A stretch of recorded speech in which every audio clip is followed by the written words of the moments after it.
د عامې روغتیا وزارت چارواکي وایي چې په افغانستان کې په میلیونونو ماشومان په خوارځواکۍ باندې اخته دي.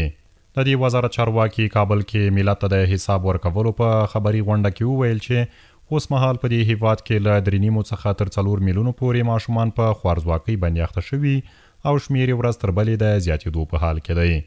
د دې وزارت سرپرست وزیر ډاکټر قلندر عباد په خپلو خبرو کې دغه راز زیاته کړه چې د دې ماشومانو په خوارځواکۍ باندې د اخته کېدو تر ټولو لوی لامل په هیواد کې روان بد اقتصادي وضعیت دی. د نوموړي په خبره چې ډیری د ماشومانو خپل ژوند هم له لاسه ورکړی دی. قلندر عباد دغه راز زیاتوي چې وزارت یې په دې برخه کې جدي هڅې پیل کړي او د بیلابیلو پروګرامونو له لارې کوښښ کوي په دې ناروغۍ د ماشومانو له اخته کېدو مخنیوی وکړي. د امارت اسلامي د راتګ سره موږ ته دا ثابته شوله چې موږ په افغانستان کې د 3.5 نه تر 4 میلیونه یعنې 15 نه تر 40 لکه موږ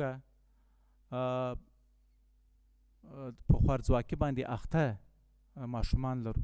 دا د خوارځواکۍ ماشومان بیا داسې وو چې بیچارهګانو به د خپل هغه د ضعف د صحت د وجې نه بیا نشوی کولی چې دوی وتوانیږي د هوا د وجې نه یا د ځینو نورو امراض د وجې نه به دوی خپل ژوند د لاسه ورکوه.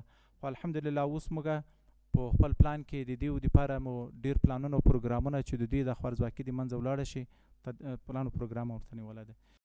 نوموړي دغه راز د خپلو خبرو پر دوام زیاته کړه چې په هیواد کې د هغو ماشومانو لپاره چې عمرونه یې له 15 کلونو څخه کم دي او اوس مهال په شدیده خوارځواکۍ باندې اخته دي سنټرونه جوړ کړي دي. 15 کلونو څخه کم عمر لرونکو ماشومان لپاره 1000 څخه زیاتو سنټرو ایجاد چې په شدیدو حادو خوارځواکۍ باندې اخته دي.